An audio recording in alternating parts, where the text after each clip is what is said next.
seconds. Is this where the damn drumming and the music kicks in? Yeah.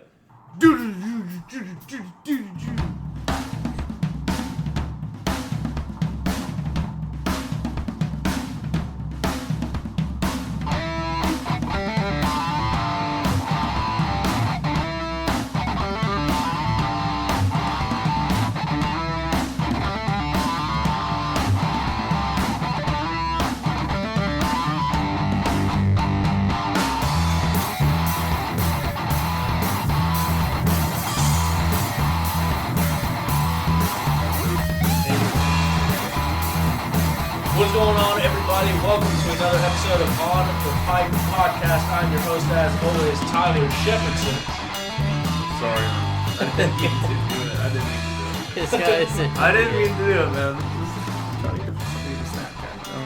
That's what That's what it be like. I was taking a video of Ted spread eagle with his balls from hardwood, and it just happened. So let me just get this video real quick. We'll be straight. Okay, I need to quit talking also. So today is Tuesday, September the 14th, 2021.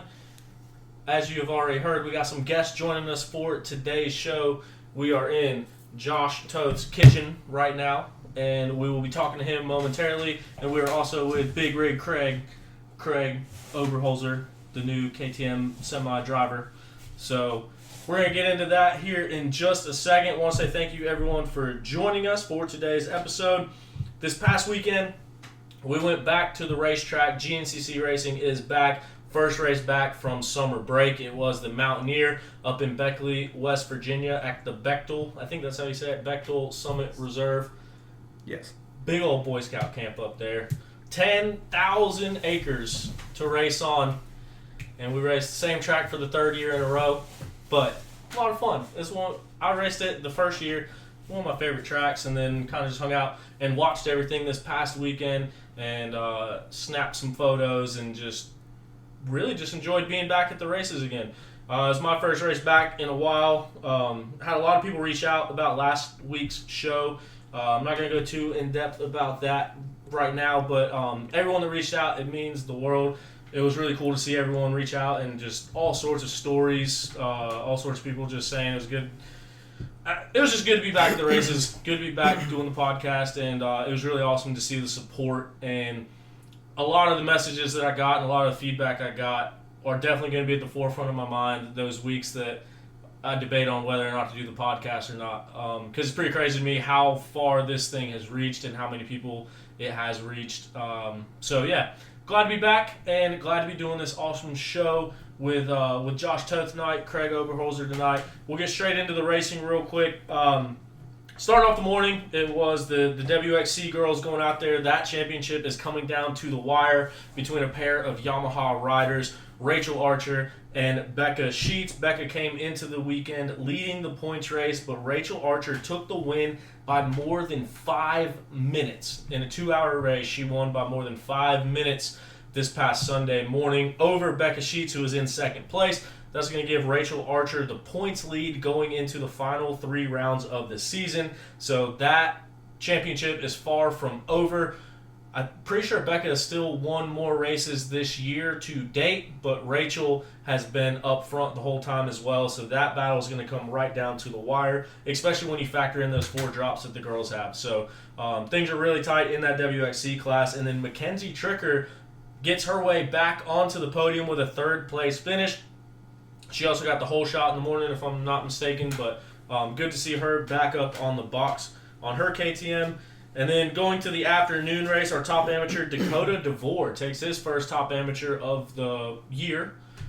We've seen that pretty much dominated throughout the year, but Dakota DeVore puts himself up there in that top amateur spot on Sunday. Looking at our XC3 class, Jonathan Johnson, which he had to have wrapped up the championship at this point.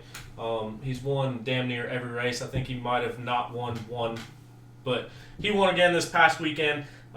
He grabs the win, further extends his points lead, and I think they do have 2 drops, so maybe he hasn't wrapped it up quite yet. But in second place, Chase Colville on that Yamaha that he's been riding. He gets up there in second place again, and then rounding out your XC3 podium, it was Jason Lipscomb once again. And then moving into that XC2 battle, Johnny Gerard goes out there fresh off the ISDE, coming back in there, getting a dominating win in that XC2 class. Defending champion Craig DeLong will hold on for second place, and Mike Wachowski makes his way back into the podium. I know Mike has had a little bit of off year to his standards. I think he had some health-related stuff going on, so it's awesome to see him back on the box in that XC2 class. And then, obviously, our XC1 battle, another championship that is going to come down to the wire. It was Stu Baylor taking his first GNCC win as a father. So he gets that win there. And then Ben Kelly and Jordan Ashburn back and forth all day. A lot of mix-ups in the XC1 class. Jordan Ashburn coming into the second last turn. Ben Kelly cuts it up inside and ends up making the pass and gets that second place position, keeping those. I think they're tied in the points now. Yeah. I believe I'm not sure. Either Ben's still leading or they're tied. But that pass at the end is what saved it for Ben. So either they're tied or Ben's ahead. Either way, Ben will have a white plate, whether it's shared or not. I don't know off the top of my head. But that's going to put Jordan Ashburn in that third and final podium position, which ever since he's become a father, he hasn't missed the podium either. So that's awesome. I do want to say real quick, so that last turn, I was standing right next to him. I was probably 10 yards from where it happened at, where the pass happened and where Jordan went down. I just thought Jordan went down. I thought he slid out. I didn't know that anything had happened until I went back and looked at it today. But in my post, I just said that he fell, handing Ben Kelly second place position. Well, it turns out Ben Kelly went and grabbed second place position. So I just wanted to clear that up. But with that collision and with that going down and Jordan going down, the fourth place rider was pretty close behind that as well, and that was you, Josh Toth. So let's talk about your race and how it panned out, because like I mentioned, you were right on the edge of third, and then that whole thing happened. Jordan, I think, had he taken much longer to get back up, then you would have been there and snuck in a podium as well. So how did your race go on Sunday? Yeah, pretty good. I didn't get the best of starts, kind of the back of the pack, but had a couple lines picked out early in the lap just kind of knew if I had a bad start, I needed to know where to make some passes and where I could. So was able to pass a few people in like that monster mile section, but then I couldn't really tell at that point because the line split apart so much that like what position I actually was in at that point. So I was trying to get around Strang and Bollinger for a while. We hit this gnarly rock garden. I was able to grab another gear and pick off 3 riders in one, just Benji, Strang, and Bollinger at the end. But I didn't even know Ben was right behind me and followed me right past all of them too. So that was pretty sweet. But That was on the first lap? yeah, somewhere in the first lap. So it was a little bit later in the lap. Ben ran it kind of in on me, like in one of the lines trying to get around, and I thought it was Bollinger getting me back because I thought Ben was just ahead of me at that point. But yeah, he was behind because I must have got around him in that monster mile section. So from there it just ended up riding in pretty much fourth place. Ben did eventually get around me, and I just tagged along with him and rode fourth place all day. Just pretty much cat and mouse with Ben all day, and just kind of back and forth, but never was able to get close enough to make a move, unfortunately. And at the end of the race, like the lappers kind of played a big part in the bike only, so lost them there, and then that was kind of it for the end. So that's one of the things I was going to ask you, because when I went back and I was watching it, Ben said that the second to last lap, like with the 2-lap board out, he said that you were right on his back tire and you guys were wheel to wheel, and then it looked like you ended up gapping out a little bit more at the end. You said that was caused by the lappers, or what happened between the second to last lap and the white flag lap? Yeah, that was just kind of lappers. I pulled them in pretty quick, honestly, going into like 2 laps, I think, and I kind of took too long to take a breath and grab a drink and everything, and thought I was going to put a move on him, but as soon as he saw me, he must have just put a charge on and going after Jordan. So he just dropped me, honestly. Okay. So one of the things that I did want to talk about too is we kind of talked about it earlier in the season with like the injuries that piled up over the past couple seasons, and then even going into this year. I think you had surgery on your hand and raced the next week. Or how's everything going now? Like, what happened with the hand at the beginning of the season, and how are you feeling now? Yeah, no. As of late, I'm healthy and everything, but coming into the year, it was literally the Monday before the first national enduro. I was feeling really good on the bike and just excited for the weekend and putting in some laps at Caleb's, and just literally jammed my hand and broke a metacarpal in my hand.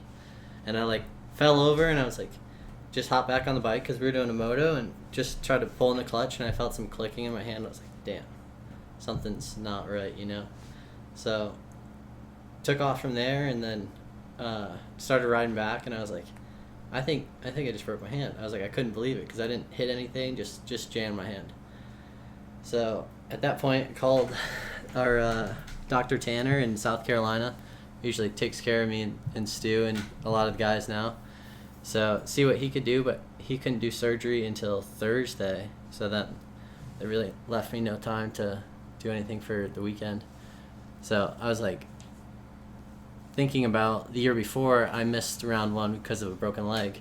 Mm-hmm. And then halfway through the year, I was able to still get into the points lead. So I was thinking if I could just ride round one injured and get some points, it would help me this year. So raced that weekend with a broken hand, and that was pretty miserable for sure, gonna be honest. And then got surgery that Tuesday after, and that thing was solid pretty much right away.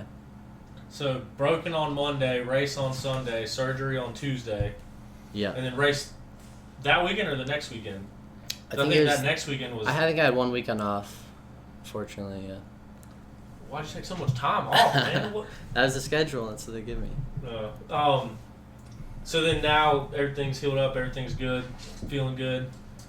Yeah, no, feel good. Obviously, gonna feel everything as a racer. You have a lot of injuries from the years, but no, as of right now, I feel really good and just taking care of my body and listening to it and feeling good on the bike. Yeah, and looking good on the bike. I know you definitely had a lot of success this year at National Enduro and GNCC podiums as well. What's been kind of your mindset going in between the two series this year? Is there one you're focusing on more than the other, or?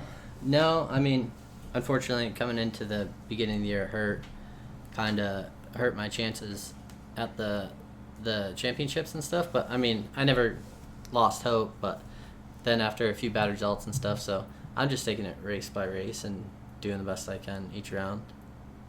What happened at the last National Enduro? That was the one you were leading it, right? Yeah. And then what? Craig was telling me a little about it earlier. Yeah. But what happened with that hole? Yeah, that was a bummer, man. So that one was awesome. The track layout was sweet, just really gnarly terrain and really suited my riding. So won a few tests before that and was feeling good and had a lead going into, I think, test section 4. And then we came up to a creek crossing. I was halfway through the test probably. And yeah, I just took a line a little bit to the right of the main line, and it just started to drop off. And I was getting closer to the bank, but it was getting deeper. So then I just tried to rip a wheelie to get onto the bank. And then at that point, just kind of stuck on it. And then my exhaust was totally submerged. And I stood up, and I was literally waist deep water. And my bike was fully hydro-locked, would not turn over at all. And I was pushing it out, and luckily Patty Holloway came along. He was doing the chase cam. So he just happened to come along, and he helped me push it off. He's we're just frantically trying to figure out what to do because the motor won't turn at all. So pulled the air filter, wring it out, and there's just water pouring out of the engine. And so we lay it down, get it into the tallest gear, and then just rolling the gear or the tire backwards to try to free up the engine, spit some water out, and then it does just enough, and I could hear the fuel pump trying to turn, So then we stood up on the rear tire and just turned it over for like 2 minutes. Dang. And eventually just fired up. And I was like, oh my God, I cannot believe it. So at that point, Patty ran over to help Thorne Devlin, who hit the same water hole as me. And so when we were working on the bike, Patty's like, take my air filter. I was like, well, there's not much it's going to do for me right now because my bike's not running. But as soon as it fired up, I was like frantic because Patty was helping Thorne, so I had to put my bike against a tree and try to keep it running, and then run over to Patty's bike and take the filter out of his bike and throw it into mine, and then grab my helmet because I had it off, no goggles, and then take off and rip the rest of the test. So that was a mess. Dang. Yeah. But able to salvage it and finish the day, right? Yeah. I think I ended up 7th, and then maybe, I don't know, top 10 overall, but it was a bummer. Yeah, for sure. Speaking of 7, this past weekend, 207 on the back of the jersey. Okay, I gotta ask about that. What happened with that whole thing, and how was it running the 207 for a day? Definitely got a lot of attention, but no, nothing intentional to it. Just a typo in the gear, and it was kind of last minute get me the gear this week, and then it showed up and it was the wrong number, but it was sublimated gear, which is usually made like months in advance. So it the guy I'm currently dealing with is awesome, and like was super bummed to hear about it, and he even like overnighted a jersey and should have made it to the hotel, but for whatever reason didn't make it there. So they did what they could to get it to me, but I was like, well, I'm just gonna run it. And my younger brother was there at the race watching, and that's his number, so he was super pumped. He got a free jersey too. So that's what I was about to ask. That's actually your brother's number. I was gonna ask how stoked he was to see it on a factory KTM jersey. Yeah, no, he's pumped. He's he's stoked. Dang. So race happens just short of the podium, which obviously that's what you're working towards every single weekend. But I was kind of going through things, and then the day after the race, was it that? No, it was Tuesday, the 13th. Scrolling through Facebook, and all of a sudden memories pop up. And September 13th, 2017 was your first race on a factory bike. It was the fill-in ride for Yamaha. It was your first ride on that factory bike in XC2, where you just so happened to show up to Unadilla and take the win. So that was 4 years ago, Tuesday. Dang. Did you realize that? No, I haven't really put that much thought into it. So, and also kind of going back on that,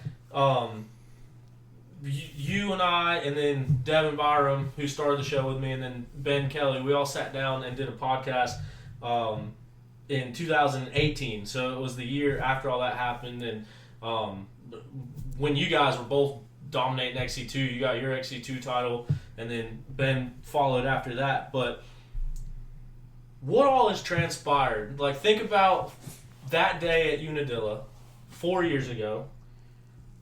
Getting you were riding with trail jesters on the KTM with Ross and them, and all of a sudden you get to step up. You're on factory Yamaha. You go win your first race at Unadilla, kind of solidify your next year's deal from that race, and now here you are 3 years into a factory KTM ride. What has happened in that time frame? Man, a whole lot, a lot of ups and a lot of downs too, but it's crazy like to think back and how many races we have done in that short amount of time. So, I mean, I've had a lot of good results, a lot of podiums, but no championships unfortunately since the one in 17. But also a lot of injuries, like broke finger, a hand, and my tib and fib 3 times in that time period. So I've had a whole lot going on. Kind of talking about that too. It was actually the 11th podcast that we ever did, and now and I was actually talking to a buddy about it, and back then no one listened to this thing, and still we got a little bit more listeners now. But in that episode back then, you said you always dreamt as a kid about riding a dirt bike for a living, And then I've never listened to a single episode that I've ever done before, but I listened back to that one today. And you mentioned that you were hanging out with Thad at ISDE and kind of talking to him and like, hey man, like, do you have a job or is this what you do? Yeah. And that's when Thad said that that's what he did. And so I just thought it was funny looking back at that time. You were like, I didn't even know that was possible to just ride a dirt bike for a living, and now here you are riding a dirt bike for a living. What does that mean to you and young Josh Toth that had that thought? No, it's surreal, really, to think back on it. Just, I don't know. It's like a lot of things have changed, but a lot of things have stayed the same also. I'm just riding my bike and working hard and trying to get the best results out of it and do my best every weekend. So, I mean, I just keep doing that, and the races click by, and then the years, and then seasons, and then here we are talking about it a couple years later. I guess time flies when you're having fun. Yeah, for sure. No, it's like the days are long, but years are short. That's what it seems like.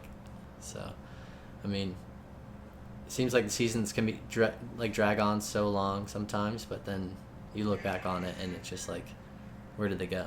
You know? Yeah. No, that's a good way to put it. The days are long and the years are short. So, I mean, what's it like being a full factory rider? Like, you're riding a dirt bike for a living. Like, what's the typical day like for you? Yeah, I mean, either riding or cycling or some kind of workout structured around it. It's pretty much a job 24/7 because everything you do in your life contributes to it. So, and how you're going to do on the track. So, yeah, I mean, it's pretty much full time, and it's really, I'm sure anyone that races and works anyways, like, it's hard to know the difference between work and play, because whatever I'm doing for work is what I would be doing anyways if I had a real job. So it's hard to tell, but yeah, motos during the week, cycling. Just lately I've been working on a lot of technique and just trying to be comfortable and efficient on the bike. Like you said, if you weren't, a lot of people pay money to go to the races every weekend and race, and you're getting paid to go to the weekend or go to the races every weekend and race. And I know, like, it is a job, it is work, but like you mentioned, wanting to do that as a kid growing up, and now that's what you're doing. Do you still like have all the fun about riding, or basically is there any pressure being on? I mean, factory KTM. I mean, you're under probably the most prestigious tent on Pro Road. Like, is there any pressure in that, or is it just kind of go out and have fun? Yeah, for sure, but I think it mostly comes from within myself, that I put on myself anyways. But yeah, the team's really good about it, not like over my shoulder or anything, like hanging anything over me, but I mean, they put in so much effort and everything, and you see that. So it's like when you get to the race and you don't perform, it's a bummer. But so I mean, you just really want to do good for them, and you want to do good for yourself. But I would say the pressure's always just been there from I give myself anyways. Yeah. No, it's tough. Like, there's a lot of highs and lows to it, and you, like you said, in this short period of time, you've gone through a lot of injuries, but also a ton of races. It just happens quick. Yeah. And now we got this one tagging along at the races, Mr. Craig. How did that whole thing come about? You're driving the big rig now. Pulling the KTM race hauler. How'd that come about? I was actually at a graduation party and I get a text from Josh. I think you guys were at a race and they found out the old driver put in his 2 weeks or his month notice. This was like a week or two before Snowshoe this year.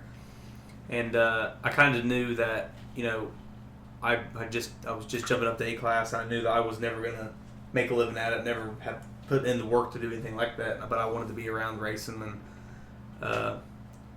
I just kind of was always looking for something to stay around the races. And, you know, I sell the insurance, the Act Like insurance, so I go to the races and sell that.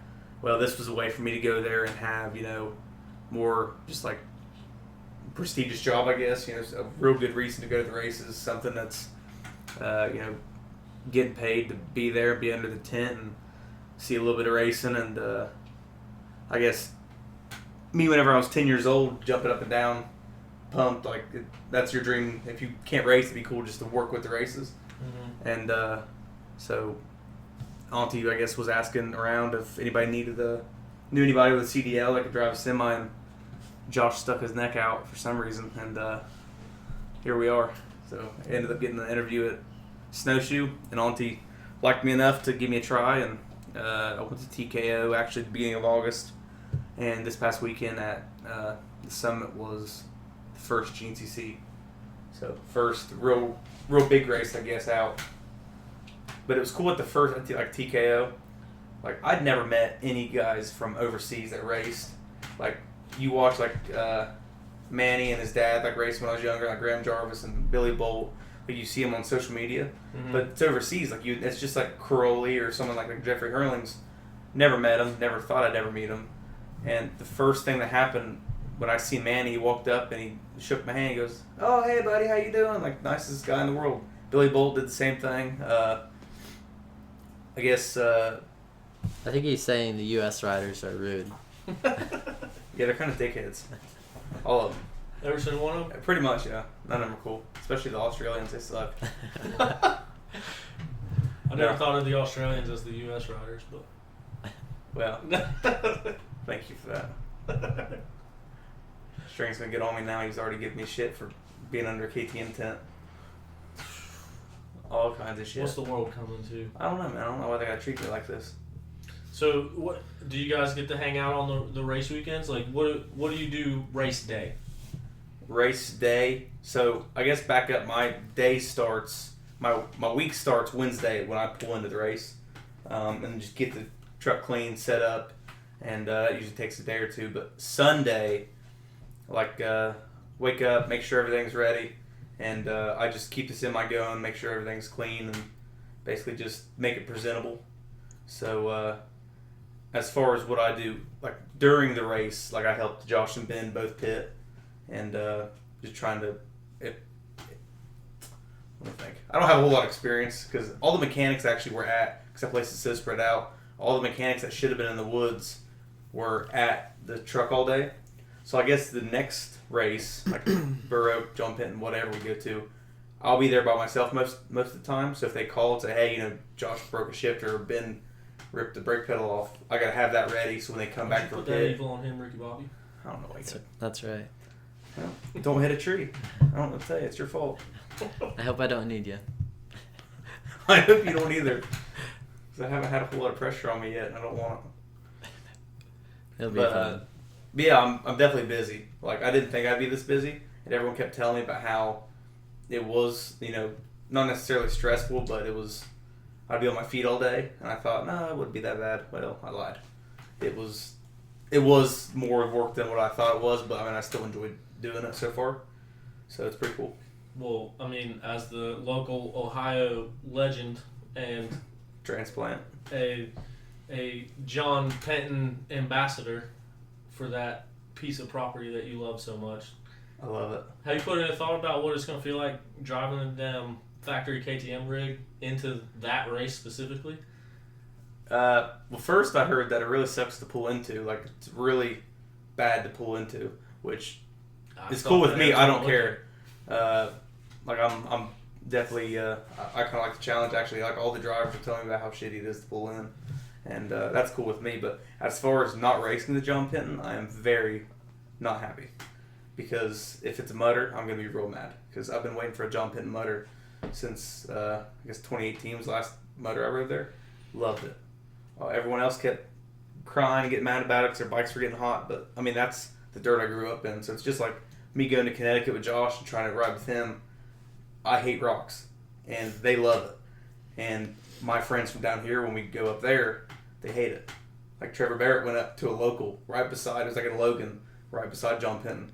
Hated it. Hated the dirt. I loved it. He still lapped me, but that doesn't matter. But yeah, I am kind of, it's kind of weird not going to the races because I haven't really went to GNCC and watched in, I would almost say 2013.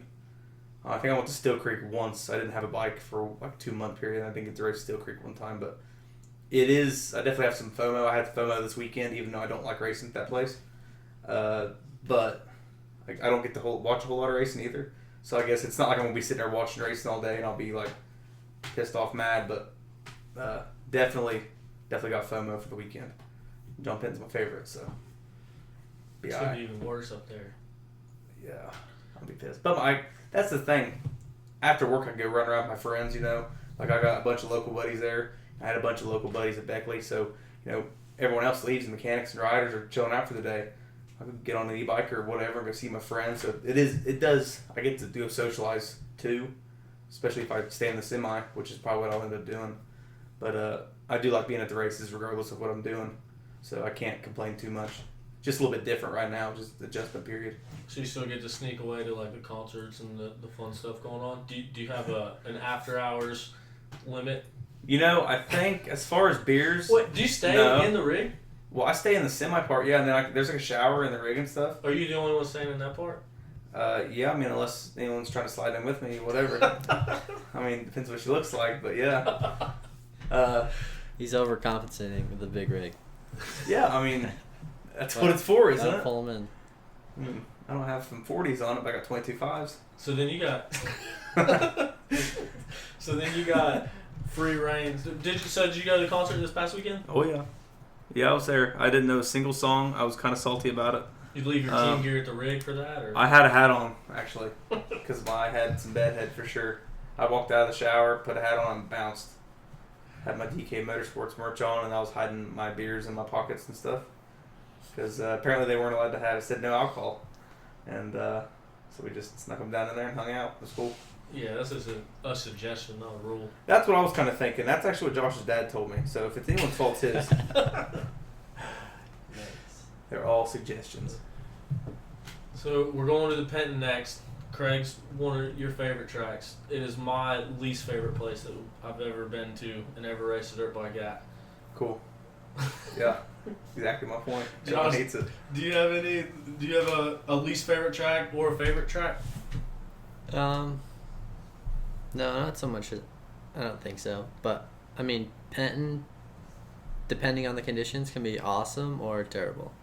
Like, yeah, I think if it's muddy, I don't even mind if it's slick or if it's super ruddy and challenging. But if it's dusty, I'm not really a big fan. It does suck when it's dusty. Yeah. Because it's almost slicker when it's dusty, like how hard packed it is some places. You come out of a corner, like right there by the pond, there's a spot, like kind of like an S-turn, right by those, I don't even know how to describe that part. It's just like a big like dip right there. Super fast. And it is so hard packed that you come out, there's a rut, then you'll hit rock and just slide out like a freaking goof, like me, because I do it every year. I was speaking from experience. But everyone hates that place. But that place is, so to me, especially when it's muddy, it's like one corner will be super tacky and tons of traction. The next corner will be slick as ice, but both of them look the same. Didn't you race it on 125 last time? I wouldn't want to race it on 125 either. I don't remember now. I'm pretty sure it was I think it was on. No, I raced it on my 250. F. Yes. Okay. Yeah, I mean that'd be a good. I literally had to see someone get pulled downhill. They were stuck on a downhill and had to get pulled downhill. That's how sticky and stupid that dirt is. I remember a couple of years ago. I love it. I think I remember. It was either Jason Thomas, who's a Dirtwise rider. It wasn't Jason. It's someone else. Was Lane Michael on that team in 2013? Do you remember? No. It was a Dirtwise KTM. They had that mulch pile. They have it every year. It's gone now, isn't it? Was it gone? I didn't go to the first jump Hittens. I thought I remember seeing somewhere it was gone. I didn't go to jump Hitton. I think it was gone this year. Yeah, I didn't get to go. My sister got baptized, so I kind of had to skip my favorite race. I'd never get to race again. So shout out to Jesus. Now you get to watch everybody race on it. Yeah, but I remember in like 2013, there was like a fan. Like, I still see this shot every once in a while. A guy came in because it was all whooped up coming into it, like front end high. Mm-hmm. As soon as his front end came down to his first lap, stuck, and he went for just flying. I think the guy broke his collarbone too. Like it was nasty. Just coming in wide open and trying to jump into it and just eats shit. That was my favorite. We were all standing right there. That's cool. But everyone gets hurt there. I got hurt there. I broke my wrist there too. So I got ran over there one year. That's the year I ran into a 4-wheeler too. I cracked my Chevy, yeah. In 2017, when I had that brand new. I just bought that 250SX I had. Kind of right when I met you, because I had that 14, and I just kept having problems with it because I had a million hours on it. So I bought a brand new bike. 20 hours in, dude, smacked the tree, jumped in, broke my wrist, cracked the Chevy. I hit my head so hard, like my eyes were open, and all I seen was black. I was like, shit, this isn't good. And that Chevy's now on my wall. I got like 3 of them just smashed. So that's awesome. Yeah, you'd hardly tell. Yeah. When he talks. That's why I talk so good. I put a little pep in my step with it. A little 2-step. In 2016 at Penn, that was one of the mud races, and in the morning race, they just find the gnarly stuff that they can and run you through it once and then cut it off the next lap. And so it was like a big mud hole that they rerouted around, and they ran us down like a fire road going through a field, and you kind of go up over the crest of a hill, and then you were supposed to go back into the woods to the left. Well, to signify that, they parked a 4-wheeler right at the top of the hill.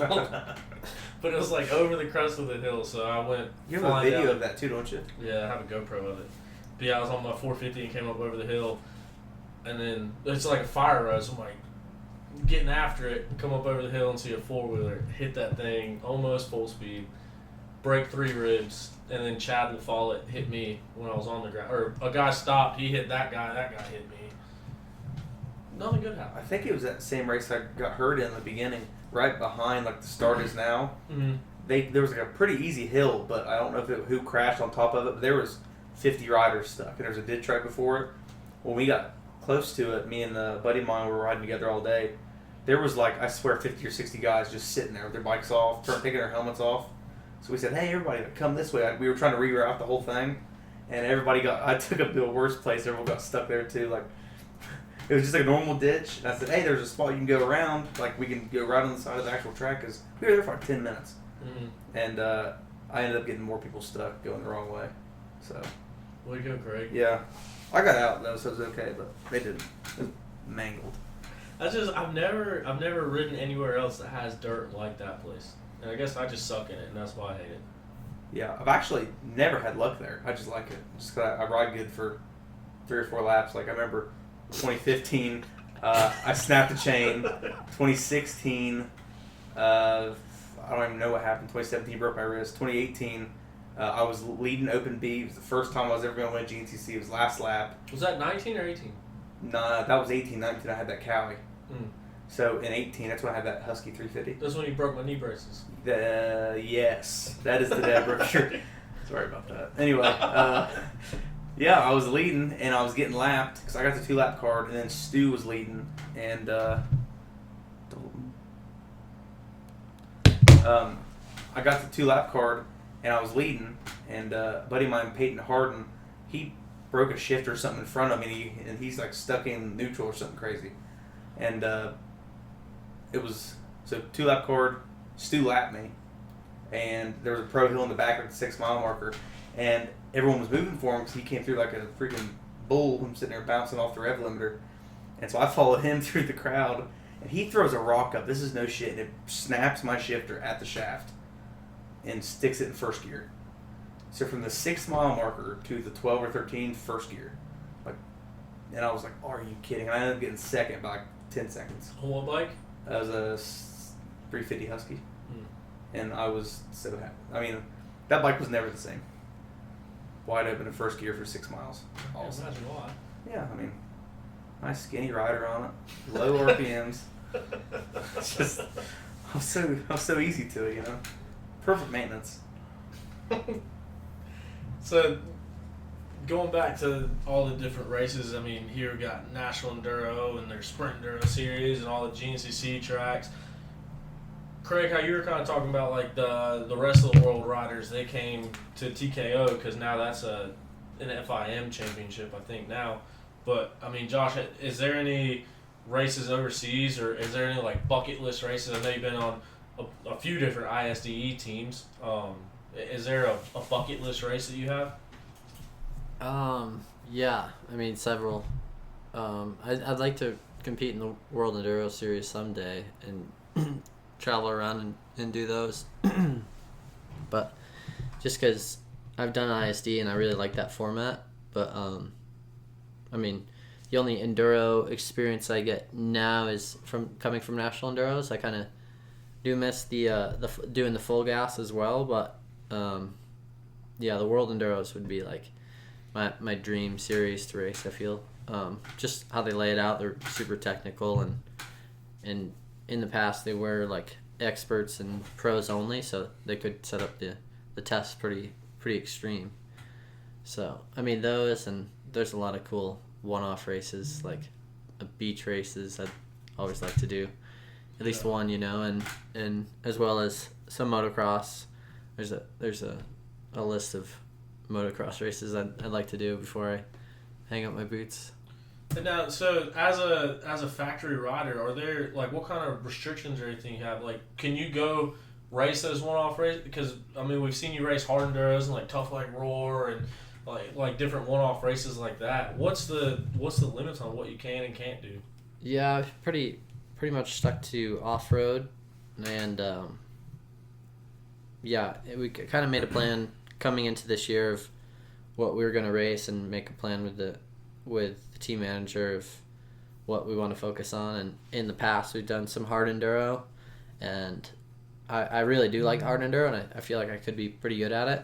But just with us racing GNCCs and national enduros, it's already so many races in a year, and then to be competitive on a hard enduro and put that much time in on it is brutal. So kind of just tapered back on that and focused on the enduros and GNCC is what I had to do. But yeah, like I said, I'd like to eventually do some other international races and stuff like that. But for the moment, just focus on the task at hand. So you guys have to run 2 series, right? And yeah. For you, that's National Enduro and GNCC. Now, like a format like J-Day. Yeah. Up in your neck of the woods, up in the Northeast, is that something, like, I guess that one, it's not an AMA series, but if there was an AMA series like that, would a series like that interest you, or you kind of like where you're at with running National Enduro and GNCC, or? I think additionally, like a GP series or something, like I would do. Right now, I do want to do GNCC. That's just the biggest series there is, and then that's like everyone's focus. Right, and then National Enduros I really enjoy and can win those. So I want to focus on those. But I mean, yeah, I love going fast, and I mean, I'm not the biggest fan of going for 3 hours, but I just like going fast on my bike. So yeah, a GP series I'd love to be a race, Yeah. So and just going back real quick to the ISDE thing, you've been on several ISDE teams. Obviously had some success over there as well. How does that whole thing work? Because I think you're aged out of the junior trophy class now. Are you part of the selection process for like the trophy team? Is that something you have to like submit yourself to, or how does all that work? Yeah, the Team USA team manager is also my team manager, Auntie. So he gets picked the trophy riders, I believe, and then I don't know if there's others involved with the AMA, but yeah, I've been there in the past on the junior team, and last year would have been the last year I could have raced, but since the ISD was postponed or canceled, however they said it was, but so yeah, my last year in the junior team I kind of got shafted, but it is what it is. It seems like, I mean, you see colleges and stuff giving extra redshirt years and like all sorts of things because of stuff that got canceled last year, like granting some type of way to continue it. It would have been nice, like you said, if it would have been someone's last year to extend that, since, I mean, no one could control what happened last year. Right. Yeah, I was kind of hoping so, but that's not how it played out. But it's all good. Hope to go in the future again and represent the U.S., but in the meantime, just racing what I can. Sweet. And then, really, the last question I had written down was just looking back when I saw that thing pop up about the Unadilla from 4 years ago, and kind of really what started this whole thing as to where you're at now. Looking back in the results of that class, there's a lot of the same names still in XC2. Obviously, you moved up, Lane moved up, Ben moved up, but then like Craig DeLong, Mike Wachowski, Ryder Lafferty. I mean, there was a ton of people that were racing XC2 back then that are still racing XC2 now. Yeah. Do you think that you moving up to XC1, do you think that's progressed where you're at as a rider? Like, do you feel like moving up to that front row kind of got you to, or like progressed you through your career quicker than maybe if you were to stay down in XC2? Obviously, with the championship, you had to go up, but Right. Yeah, I don't think like it really progressed me as a rider or anything like that. I mean, maybe learn some more just by riding with the XC1 guys, but I do think staying in XC2 would have held me back, looking back on it, I guess. Yeah, just riding with the front guys has helped you learn a few things and just the pace from the beginning of the race, but yeah, I mean, I've grown and learned so much since then, so it's hard to tell and put a finger like exactly what it is. I wouldn't say it's the class I'm racing. It's just the time on the bike and knowledge, I guess, experience. sweet.